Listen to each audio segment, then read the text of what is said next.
So thank you, thank you, thank you. It's so nice to see all of you. And thank you for taking your Wednesday evening here to be with us. And also to have this opportunity to hear about Jeremy's amazing experience and his involvement with AGI, which is one of the hottest topics right now, right? So Jeremy is very interesting because how he and I met was he was telling me about one of his hackathons that he was going to have, and I talked about a concept. And he says, oh, that's a great idea. I'm going to create a team around it. So this is very interesting because here I am, somebody who's not technical, and yet we created a hackathon team, and our team actually won. And you know what I would tell you the secret was? Would you agree, unless of course you can disagree, is that we had a great demo. Yeah. So for those of you who are in hackathons regularly, I see you nodding, right? So it could be brilliant technology idea, but it was the demo, I think, that really helped us win. Besides, it was really a great team, right, Jeremy? So anyway, so tell us just a little bit more about, right now, you've had 30 hackathons. Is that about right? That's true. So I think Ruby undersells the project. The idea is a brilliant idea. It's about you. You know so many things that you could share with the world, but the world will never find out about them. Why? Well, you're not an influencer with a glitzy YouTube channel which is going to be shown to the world to get viral views. But what if you could just snap a photo of yourself and say a few things that only you know, the research that you've done, the hard experiences that you've had, the hard-fought learnings of wisdom from your life to an AI system, and it would create a YouTube version of you who is an influencer, who does know how to market your ideas, and who basically has the energy of someone who is able to talk to the masses. And so we brought in customers to use a finished version of this product, who gave us their real life experience and for whom we created YouTube videos.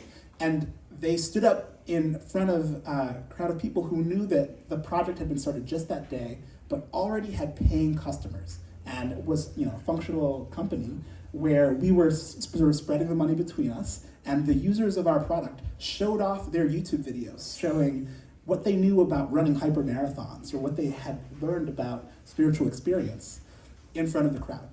And so for a hackathon to not just be a side project, but be something that can actually sell a paid product to customers who stand on stage was a great achievement. And so, Ruby was the marketing end of that achievement. She, pinged her network people like you to see who would be happy to buy such a product and to sort of stand up stage to prove the value of what we had put together.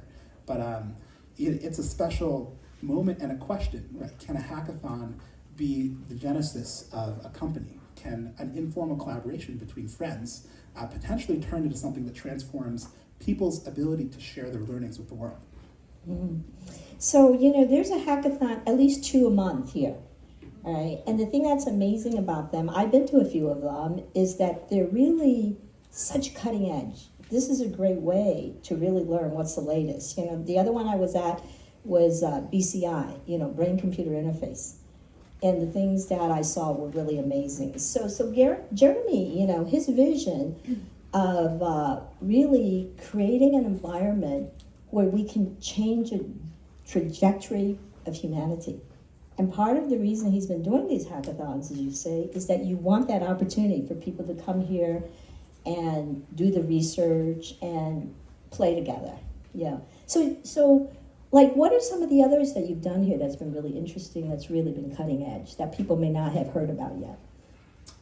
Yeah, so the hackathon that I was just telling you about was called the AI Accelerated Learning Hackathon. The thesis is, gather with 100 brilliant engineers and build tools that let you create custom curricula for the thing that if you learn it, it'll transform your career or to create personalized AI tutors that watch you in real time as you're writing and give you corrections and advice and improve your writing skill in the way that you want it to be improved. To understand the concept behind deliberate practice and Bloom's 2 Sigma. And so be an AI tutor that creates problems for you, that target the area that you know you're weakest at. And the AI will really be able to transform learning experiences because it's really more knowledgeable in its breadth than a teacher. And if you can give it personalized knowledge, then you have a huge advantage. But accelerated learning is just one of dozens of hackathons that we've had. Typically, we try to bring the creator of some great algorithm to the hackathons. So, the original, AGI House, Hillsborough Hackathons, which I started with Andre Carpathy and with Marco Mascoro, featured the creator of Stable Diffusion, an image generation model that you guys may know and love. And you would hack with the great. So basically, we had the creator of GBT talking to the creator of Quad, talking to the creator of Stable Diffusion about how to build these incredible systems. And the art that has come out of those models is actually in front of you today. So this bookshelf, which is filled with books that have been created by a creative AI algorithm, has cover art that comes out of Stable Diffusion Extra Large, the model which sort of came after, which Robin invented. And so across the world, people are experiencing a new form of art. It's an algorithm which can create any form of art upon request. And so the conception of what art is in Silicon Valley has sort of shifted. And there's a sense that it's deeply democratizing. So everyone in this crowd can create art that you could only have imagined building up the skills over many years in order to get to that point in the past. And today, if you have a glorious idea and you can describe it in detail, you can summon that art through a machine learning algorithm. And so in a way, the way that culture is shifting is sort of magical. And so for me, I'm running all these events, and every single time I run it, I create some glorious piece of artwork representing the launch-a-thon, or representing, AI for thought with some, brilliant insight coming out, light sparkling out of the minds of some engineer, right? I would never have been able to create that artwork myself, but, machine learning has unlocked really the ability for everyone to participate in artistic creation. Yeah, so there's been many companies that's been created, that are actually being birthed right now. So Jeremy, let's step back a little bit. He's from Detroit, which I'm from also, which is kind of unusual because we're in California now, right? So when we both found out we were from Detroit, it was like, whoa, I hardly ever meet anybody from Detroit, especially from tech. So you went from Detroit, then you went to Harvard. And then from Harvard, you went to Google Brain. Now, on the way, when he was 17, he decided to pick up Frisbee. And in 2.5 years, you became one of the top 10 Frisbee players in the college circuit. So in the meantime, you were also in Google Brain, and then after that, you created your startup company called Omniscience. So could you talk a little bit about that too? Yeah, absolutely. It's been a long journey, and I really sort of loved Ultimate Frisbee for its physicality, for the clarity of whether you're better or worse than someone, for seeing the fear in my opponent's eyes when I step on the field. But it also was something I did very intensely. And so I tore the cartilage in my right wrist over training. And I tried to learn to play left-handed because I was playing professionally and I wanted to continue to contribute to my team. And in attempting to get my left hand's throws to where my right hands were, I also tore the cartilage in my wrist. And then I got a surgery on my right wrist, desperate to fix it and save my career. And the surgery failed. Mm. And there was a moment where I went into a state of extreme happiness and appreciation for the brokenness of my body. Because on a deep level, I knew that pursuing sports was anemic and dead when it comes to transforming our civilization and understanding everything that there is to be understood in life. And I had given myself this task of becoming the greatest Ultimate Frisbee player of all time, which was poorly conceived of, but was some kind of very deep self-promise, which I was not allowed to violate until the surgery failed. Wow. So who can relate to that? You know, the high achievers in the room here. You see why we're trying to get all us to play a little bit more? But I guess the way it turns into omniscience is that once I had that moment, I was allowed to basically turn my life into the pursuit of what I saw as the most meaningful possible pursuit, which was the creation of a meta technology, a technology that would unlock every other scientific insight and technology. And there's some concepts which just grab you. And I, in 2014, was reading Bostrom's Superintelligence and recognized that the totality of my dreams for my future and for humanity's future could be fulfilled by an intelligent algorithm which was creative and which was scientific and which was capable of coming to insights and being creative much in the way that I'm creative. And because I had built a system for creative ideation, and because I felt that I understood the epistemologies of distinct scientific fields, everything from the use of p-values in medicine to the sense that in machine learning you can do benchmarking, and behind all of the methods by which fields pursue truth, whether it was Bayesian epistemology or causality, I was able to sense that there was a similarity between them, and that an AI that picked up on the process of creating an epistemological process for a novel field that it had invented would be able to creatively invent novel academic fields and fulfill the dream of really every AI researcher, which is creating a system which is itself capable of creating systems and itself capable of creating knowledge. And so the thesis behind omniscience is that knowledge, which is often represented in books or in research papers, can be created by a process that involves interaction with the human world and with data, that involves code generation for automatically creating experiments that can automatically be run and evaluated by generated evaluation metrics, that involves visualizations that can be created by generating matplotlib code or seaborn code, and that involves creating tables which are showing the results of your metric evaluations on your generated experiments, and can be written up in a full conference draft, flush with high quality citations, in order to have a totally automated research process.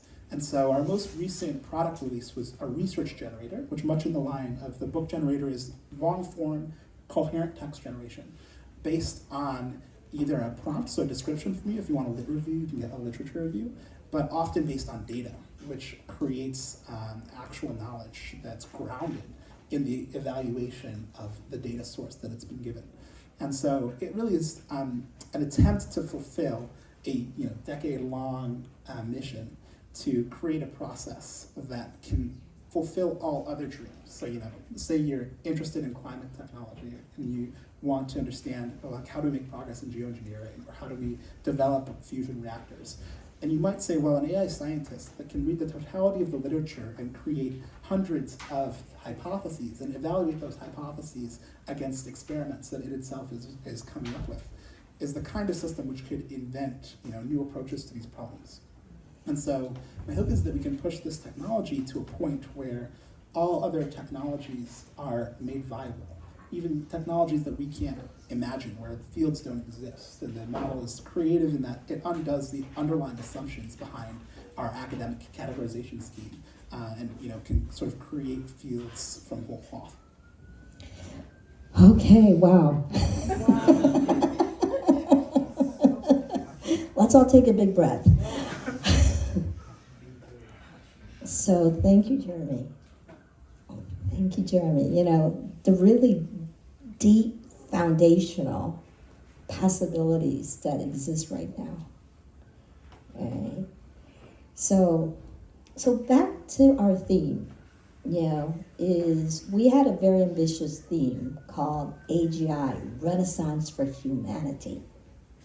Right? Because in his bio, and what he shared with me, is that what inspires him, what his why is how to change the trajectory of civilization.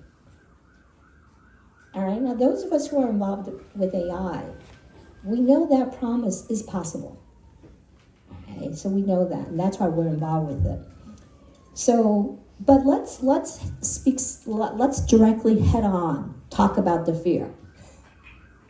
right? Because AGI right now, most people talk about it from, okay, is going to really harm human beings. That is what is in the media, that is what's getting a lot of attention. So let's talk about that, all right? I mean, we can't deny that there is that possibility. And so, Jeremy, so we were talking about it, and first let's talk about like what you were saying about how Gen AI is going to change that, because it's going to change things. And also you were talking about the legal protections. So talk about the legal protections first. Yeah, my sense is that the communities that have been most obsessed with existential risk from artificial intelligence, that is the effective altruism and rationality communities, are grounding their fear in a very abstract way. So, if you go back to the founding of, what was called the Singularity Institute, which became MIRI, the Machine Intelligence Research Institute, they've been obsessed with AI X risk for about 20 years. And so, in the process of creating machine intelligence, there have been a number of very deep paradigm changes in the type of intelligence that's been created. So the conception of the sort of good old-fashioned AI, the AI agent that is, basically able to outsmart humans and take control of our systems and, enslave humanity or end humanity if it chooses to, is a concept that, requires a very different form of machine intelligence than the one that we are using in our systems today for research or for book creation. The system that they're imagining is an agent with a sort of totally coherent understanding of everything that it experiences. And there's a frontier of companies that are trying to create such a system. So yeah, I would say Adept, which is now looking to be sold, but which raised hundreds of millions of dollars with this kind of vision, and even Multion. So my roommate who lives below us, Div Karg, implemented the state-of-the-art browser agent system. And all of these systems are really only capable of doing the most basic things. So they can kind of try to order an Uber for you, but even that's really challenging. They can kind of try to order food for you, but that's very challenging. And so we really ended up with a variant of AI that was exceptional at fulfilling, one-off tasks. So you can ask ChatGPT to write you a job description, and it will give you a great job description. Or you can ask, tell me the answer to some homework problem, and it'll write the homework response in perfect detail. But when it comes to long-form coherent action, which is done over time, there are no present state-of-the-art systems that work that way. And the reason they don't work that way is that the form of general intelligence that we got, which is LLMs that are sort of effective at completion, are very useful in specific contexts to do specific work. And almost every business has an opportunity to basically use a model like GPT-4 or Claude 3 or Llama 3 in order to do high quality work today. And so in practice, AI is being implemented in every single business in the country. And we have these systems and are monitoring their behavior all the time for damage or fear. So if a business sends out an AI system that hurts some customer, the customer has tons of legal resource, especially if the business is well resourced. And so they have to be very careful not to deploy anything that could be harmful or damaging. And there are a lot of very eager journalists and lawyers who are interested in finding examples of damage done by an AI system so that they can, one, reap rewards, but also some ideological people would like to prove to the world that the systems are incredibly dangerous. And so if there were any sort of real world damages done by these systems, there would be an immediate backlash, both like publicly and legally. And so I have a sense that because we're seeing such a reliable and consistent improvement in systems that are immediately integrated into the greater economy, the possibility of creating an AI that enacts some totalitarian takeover scenario is something which would have to sort of rely on extreme overhang. And by overhang, I mean someone would have to build a system that was much, much, much more advanced than every system that's being deployed in a competitive economy.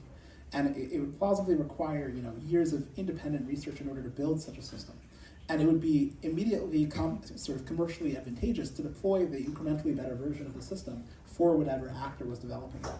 So for a number of reasons, it seems really unlikely to me that at least in the next few years, we'll be able to have a system that is so far ahead of other systems that it can act some treacherous turn and not be noticed by really the army of policy people and legal people and politicians who are eagerly awaiting the opportunity to sort of validate the culture's fear that AI is incredibly dangerous. And there's a sense that the communities that developed these ideas weren't aware of just how quick the legal system is to snap on the smallest thing. So for example, the New York Times is suing OpenAI for data misuse, and Lion, the team that created the original data set that backed Stable Diffusion, is under incredible legal pressure as well. And so it seems much more likely to me that we will obsessively kill AI progress with overzealous regulation than that we'll be subject to some arcane takeover scenario that you'd see in a science fiction novel. And for a lot of people, the visceral fear of experiencing a system that's smarter than you is a very abstract fear that they can connect to artificial intelligence. And there's certainly legitimacy in saying, the reason humanity is at the top of the world is that we are more intelligent than the systems being run inside of the brains of primates or of lower animals.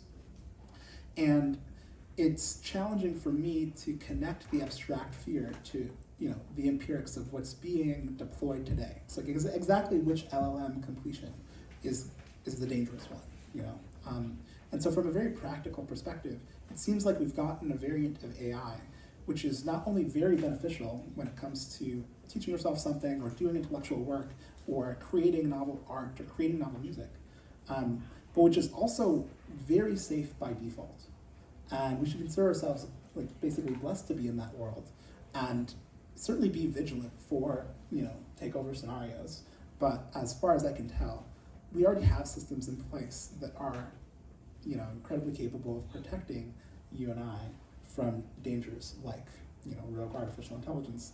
And we should locate our fears in, say, the creation of autonomous weapons or in bad actors who are intentionally exploiting systems, as opposed to locating our fears in accident risk from a super intelligent agent that has a will of its own that is dictating to us what we should or shouldn't do at threat of loss of life. Well, I'm very inspired by your confidence. See, right? Because the way you describe it, your optimism level is very high, which is good. I mean, the way you describe it, all right, in terms, like you said, the legal guardrails, and then you were also saying that something really shifted through generative AI. You were talking about the term that you used, that the deep reinforcement learning, that a lot of the fear-based perceptions, that's no longer valid anymore. Yeah, so there are some paradigms in machine learning research which are amenable to what the rationalists call FOOM, or a recursively self-improving algorithm that explodes in capability. And the major breakthroughs from, say, 2015 to 2020 were primarily in a field of research called deep reinforcement learning. So, Google DeepMind had AlphaGo, a system which optimized itself via self-play. That is, it would create copies of itself that varied in subtle random ways, and in playing against itself, determine which version of it was winning and losing, and would optimize itself to be like the one that was likely to win. And it was able to basically, in the first version of it, take a lot of human examples of how to play Go well, replicate humans, and then play against itself in modified variants until it's capable of beating the world champion, Lee Sedol, in Go. And that style of system and training is much closer to recursive self-improvement than the generative AI revolution which we are currently living through. So this revolution is actually powered by AI systems that replicate the training data that they look at. They are simulators. They're capable of accurately simulating any data stream that you've given them, whether it be web text or book text or the continuation that might be musical, it might be replicating images that you fed it. And these models, which are typically autoregressive, That is, they like predict the next word, they predict the next token. They're really tied to their data set. So you can see these models as compressions of the data that they're in. So, GPT-4 is in a way a compression of the subset of the internet and the book text and the paper text that went into the model.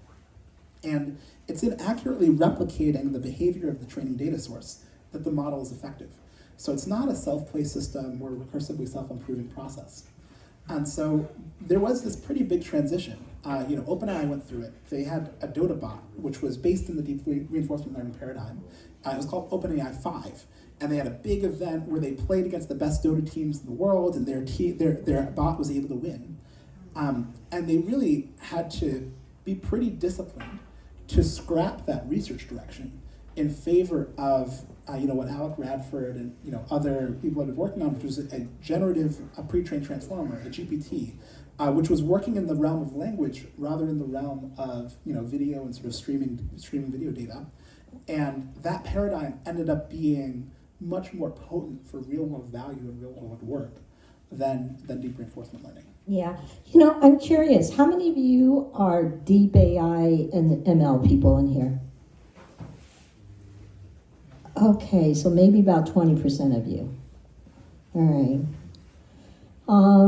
So even though I'm involved with AI, but totally not to this level. But it's interesting, Jeremy, the way you describe it, I'm just getting the sense, like the concerns, the answers that you speak to, that really makes sense to me.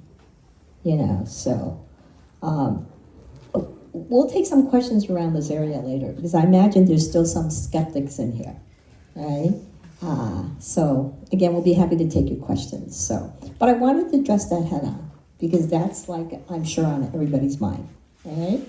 So now we can redirect again about the possibilities, all right? We call it the Renaissance, right? Because remember, human beings, we went through we were in the Dark Ages. We went from Dark Ages to the Renaissance. So I wouldn't call us in the Dark Ages now, but I do think we can be catapult to what I do call Golden Age and Enlightened Civilization.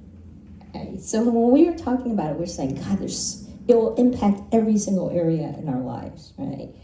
And so what we like to focus on is 3 particular areas that's going to impact everyone, not just the people like us in Silicon Valley. We're such a tiny little bubble, right? We have to all admit that. Even though we're not technical, we're living in the world that is so cutting edge. I just had a wake-up call a couple of weeks ago about how cutting edge we are. I was speaking with this woman who is at the Harvard of Brazil, and she was actually in the engineering department, and she told me she hadn't used ChatGPT yet. I thought, what? Then I realized, wow, it's me, it's not her. All right? So, but the 3 areas that is going to impact everyone is, 1 is biology and healthy longevity. It's going to touch upon that, all right? Then we're going to touch upon the whole area of learning, education, and knowledge. All right? It's interesting because he brought in the word knowledge, because I was thinking of education, I was thinking of schools, right? And I realized 10 years from now, we may totally not have schools. Everybody will be kind of homeschooled in their own way, okay? So that's an area that's totally going to be different. And the third area that we want to touch upon, which I think is really exciting, freedom of work and lifestyle design. All right? So I think the thing that Jeremy and I talked about is a lot of it is about the timing of things. I think these things, 15 years from now, 20 years from now, we are going to be living in a Jetson age, right? But what's going to be realistic over the next 2 years? So what I'm going to invite him to talk about is what's happening. What are specific things that's happening over the next 2 to 3 years? And it's really hard to, anybody who says they know, I think they're lying. Because, they were talking about AGI was going to happen, decades from now, right? And then Ray Kurzweil was saying 2029. And Elon Musk is saying next year. Well, now we know Elon. but But Ray Kurzweil has said 2029 long time ago. 2029 is not far from now, all right?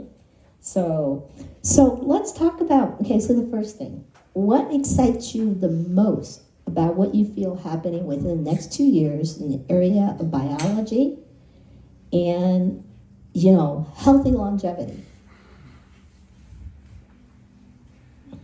So I am actually between two massive AI cross-bio events.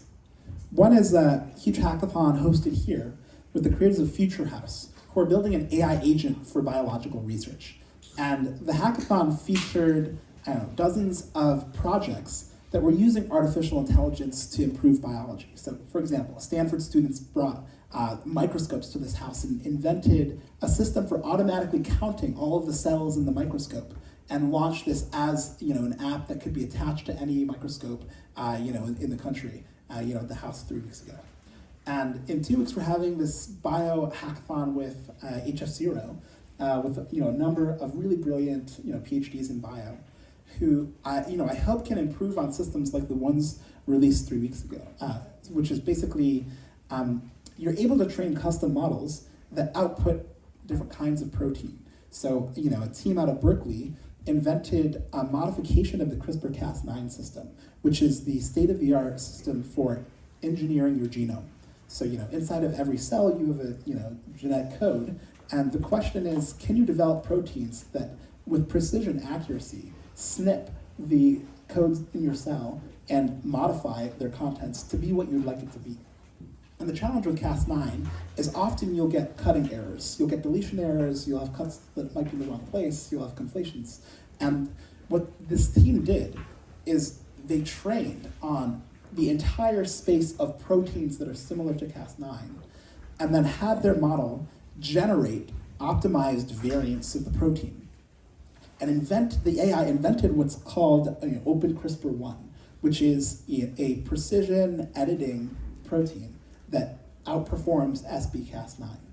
And so we are living through the creation of the first AI-powered biology inventions, which are advancing some of the most foundational tools in the field. And the reason I call it a tool is that you can use these gene editors to create novel cells, to create basically novel genetic codes that end up with different types of RNA to create whatever kinds of protein that you want in a downstream way. They're core tools for doing lots of other downstream biological research. This kind of invention is something that's totally new. It's unclear how far we'll be able to push this novel paradigm. But if we can use AI for drug discovery and for protein generation, and in a deeper way to model what is going on inside of incredibly complex systems, because biologists struggle with the complexity of trying to create a causal model in this incredibly interactive environment. But neural networks are capable of taking in tremendous amounts of data, and out of those complex data streams, coming to relatively intuitive and often specific conclusions about how to act in a complex world. So a lot of my hope is that the foundations of longevity biotech will be advanced by these AI systems, and will be able to do research that was not possible with a single human mind. And for me, there's always a big question, is it better to work on longevity with the hope that, with the life of yourself and everyone you know on the line, you come to some glorious discovery that resolves aging? Or is it better to work on machine intelligence and hope that by building a better AI scientist, you can accelerate the total field of biology rather than a specific subset of research that you've devoted your life to, and give humanity hope that taking down what is one of these sort of pillars of transhumanist or singularitarian or futurist thought is feasible with machine intelligence in a way that it would not have been feasible yourself. And so I, in decision making about what would be impactful, always thought better to work on AI and bring it to a point where it can accelerate foundational biology research and give us hope of reaching the longevity bridge. That is that point where our ability to expand our lifespans via technological progress increases faster than we age.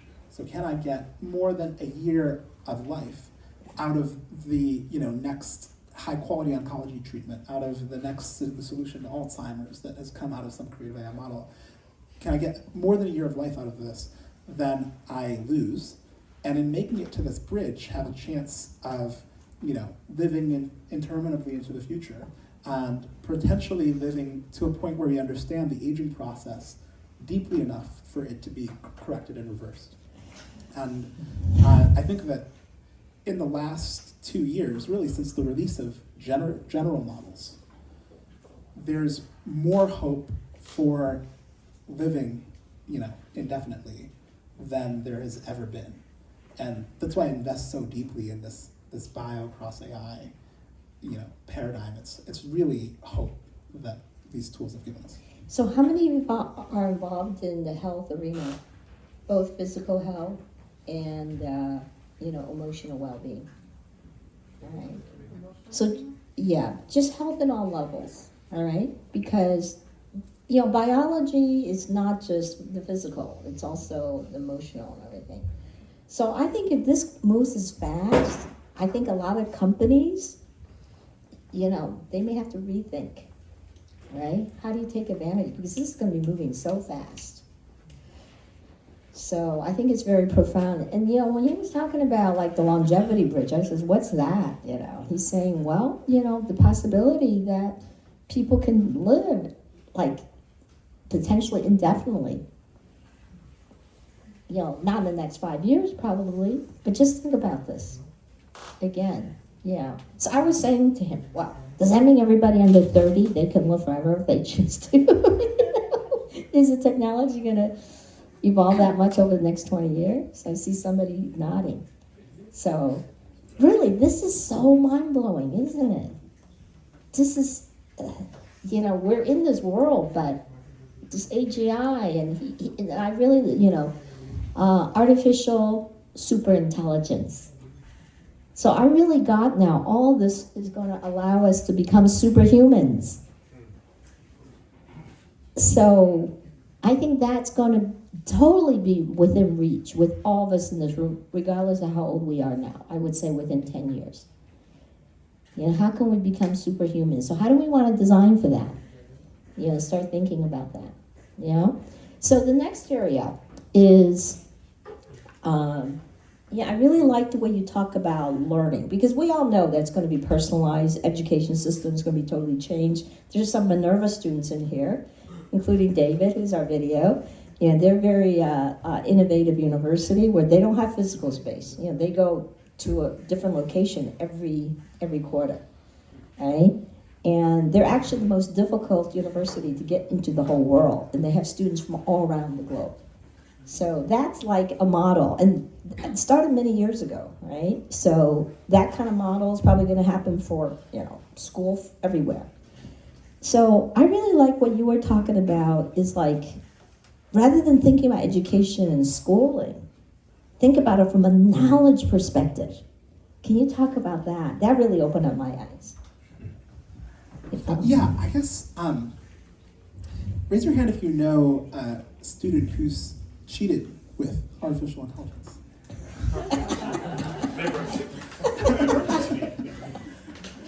So the reason it feels like cheating is that the student didn't go through the learning process that they were supposed to. They are not containing the knowledge that they were supposed to have contained. And perhaps more importantly, they have fraudulently represented their knowledge to the school, pretending that they know, and every student that's competing with them who's not using artificial intelligence looks dumb in comparison. How fair is it to punish the people who are being genuine?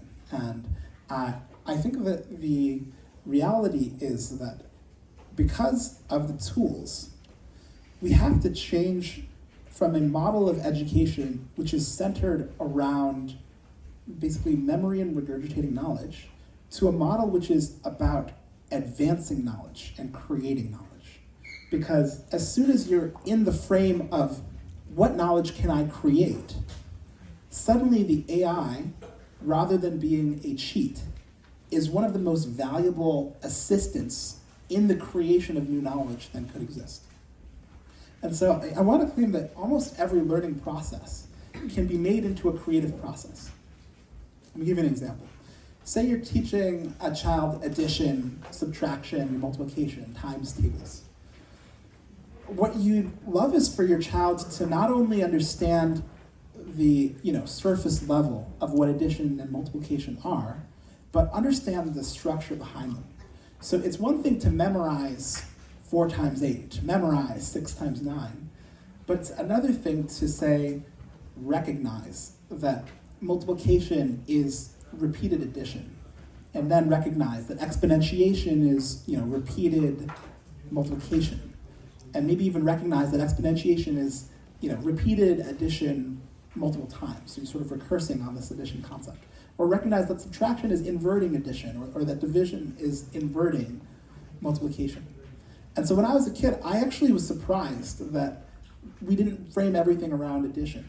And I ended up going on this creative journey of inventing my own notation, which represented multiplication and exponentiation in reference to addition. And this process let me see behind the notation to the underlying structure behind the process that I was learning. And it stuck so much more deeply than a memorization process could ever have stuck. There's a Greek conception of how education is supposed to go, where there's a learned philosopher, think Alexander the Great, learning from Socrates, that sits with the child and understands their model of what's going on in depth. Mm. And when the child makes a mistake, doesn't point out the mistake, but points out the underlying process in the child's thought that led to the mistake. And so the hope is that the personal tutor, which incorporates Bloom's 2 sigma, the conception that there are 2 sigma levels of learning outcomes available to someone who's getting personal tutoring and someone who's also doing deliberate practice, finding the weakest parts of their academic performance and having that optimized, that is available to every student via technology. So we've created something that can understand your own learning experience personally. And so this is part of why the AI Accelerated Learning Hackathon exists. It's for customized curricula. You want to know something that no one else knows?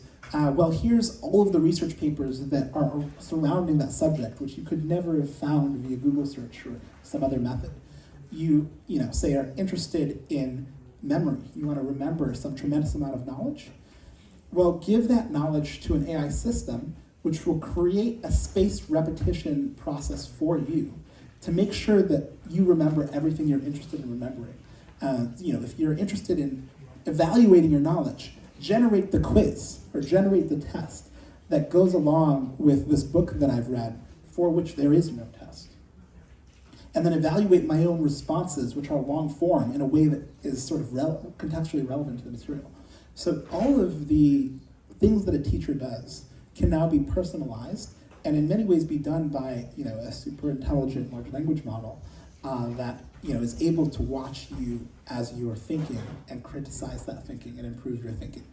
And so I have a lot of hope that this is actually the beginning of true education, which is totally personalized and totally aware of a person's thoughts and mind state and writing.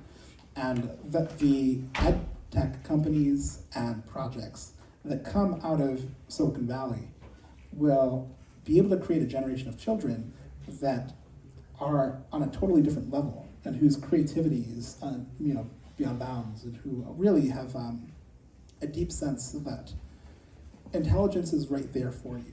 And if you don't have an intelligent teacher, the reality is that you are using the same teacher as everyone else, which is an AI teacher that creates accessibility of knowledge like we've never seen it before, that levels the playing field for a child, say, born in Africa, but who has a cell phone and can be talking to the same chat model, doing, say, real-time language translation between their language and English, and which really democratizes knowledge in a way that Google could never properly achieve.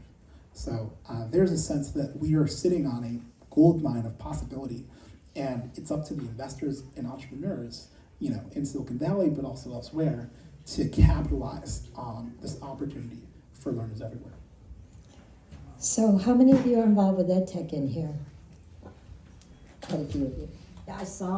I heard you say wow, and I saw you clap.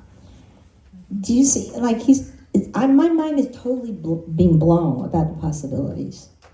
So to me, this is why now I get it's not just about me. You know how they say lifelong learners is what we need to be. I realize, no, I don't need to learn anymore. I just need to receive the knowledge, any kind of knowledge, whenever I need it. Alright, so just think about that possibility. So to me it's exciting because it feels very effortless. It feels like it doesn't have to be work anymore. Like I don't have to go listen to the latest podcast or whatever about whatever. I don't have to read the latest book. I still don't know exactly how it's going to be done. That's going to be just, your creative minds. But I really got my way of thinking, just absorbing information, learning, being educated. No, I just need to get the knowledge. What you just explained. I want to listen to that part of the recording again, the way he described it. So whoever's in EdTech again, however you're thinking about it, just think about his perspective. Yeah, a quick question. So how many of you turn to a generative model when you want to learn something that you don't know about? Wow, that is a huge number of people. Okay, yeah, 80%. So I was going to give the crowd some advice, which is to say, one real tragedy with culture is that if people around you aren't regularly, turning to this model in order to learn, it won't feel natural or obvious to do it. But there are so many scenarios in your life where if you put your problem, and in the rawest way possible, in the realest way possible, into one of these state-of-the-art generative models, you will be doused with an incredible body of high-quality solutions and perspectives. And in the case of the strongest systems, they'll do creative problem solving for you. And my major mistake is typically not using the tooling enough. I think it's really easy to forget that it exists, to have a single magic moment, and then, life is busy, you go on to do other things. And you forget that you could be working at 2x efficiency, 4x efficiency. You may sit and laboriously write a job description and have forgotten that you could have spent, instead of 2 hours on that, 10 minutes by giving very specific instructions to the model and then editing its results. And I think that it's really easy to, spend a lot of time on things that really are done better by interacting with a model. And that, especially for people who are English as a second language, or who are your virtual assistants, the tooling lets you, look as though you speak English with, incredibly articulate clarity. Lets you do translation and really opens up, every potential job to someone who doesn't necessarily have the background, but who knows how to use the model well. Mm-hmm. One of the things he said to me that I love is I'm all about democratizing the world. I'm sort of a revolutionary at heart. I always say, I want that, 16-year-old girl in Nigeria to be able to create a business, and a global business, and nobody knows that she's 16 and she's from Nigeria. I really think that possibility is there, right? So one of the things that he said to me about this knowledge is that anybody who had a disadvantage because of their level of intelligence, that disadvantage does no longer need to be there, if they know how to use it, like what he just described. So just think about it, So we don't have to be big brains like him and a lot of the people in this room. We can just be bright. So in the connective situation we had at the beginning, one of the 4 people I was talking to told me that when she was growing up, her dad told her that she had to study hard because she wasn't a natural genius. Mm. Yeah, I know, right? I think that the state of being a natural genius is no longer required to act as a genius. Isn't that great?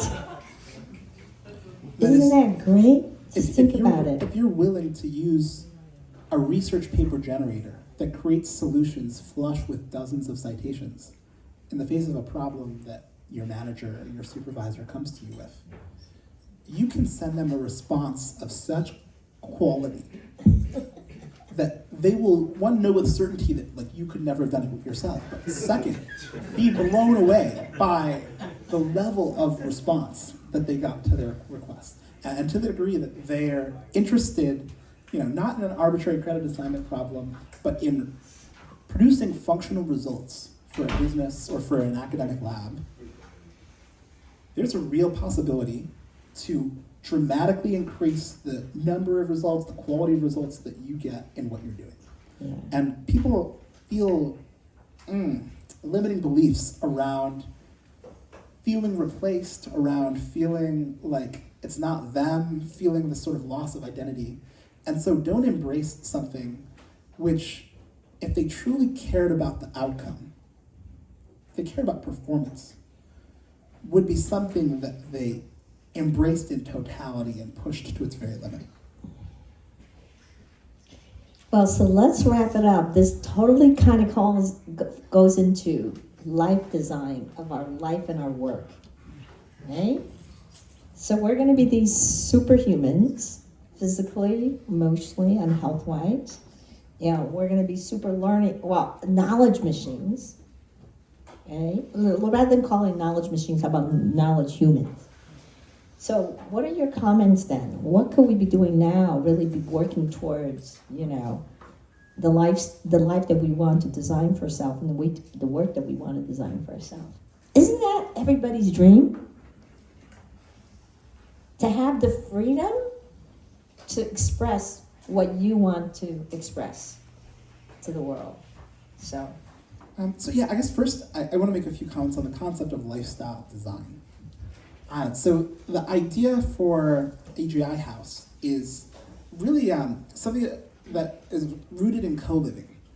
So I started this really epic Hillsborough mansion house, 17,000 square feet, which was originally called Neogenesis.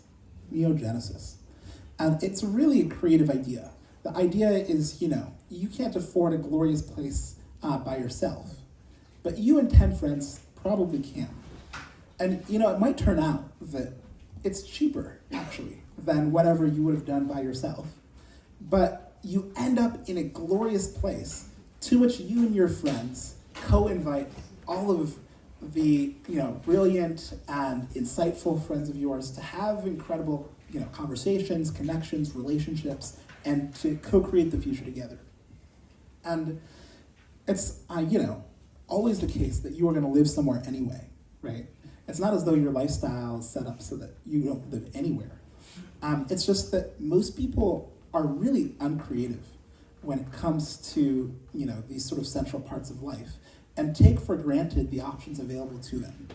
And so, it's kind of strange. Like, I ended up in this place where, the city of Hillsborough was trying to sue me for violating codes that didn't exist because I ran a massive conference called the Future Forum in my backyard, and it's unclear whether that's commercial activity or not, and it's all, bright-eyed young kids talking to, the now infamous Sam Altman, or to, great lights in research like Ed Boyden, who invented optogenetics and brain-computer interfaces, and all this stuff is just happening in this sort of mansion. It's all very surreal.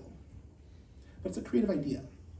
And so I really have to sort of pay adieu to books that I've read. You guys are sitting in this sort of 1,400 book library.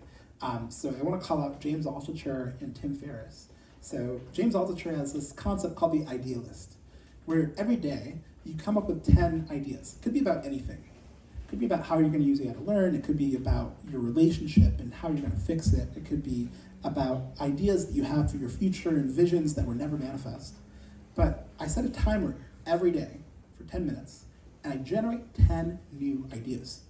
And that process really turns into a subconscious ability where you can enter the state of being generative. And so I strongly recommend you try this 3 or 4 times. Either have a notebook, a journal, but set a timer for 10 minutes and come up with 10 ideas every day for 4 days. Make it fun, make it silly, make it deep and meaningful and profound, and realize that creativity isn't something magical. It's a body of mental processes that you can reinforce today. And this really led me to a lot of ideas. So one of the ideas from 2017 was about communities that it's worth creating. Communities to create, I called it.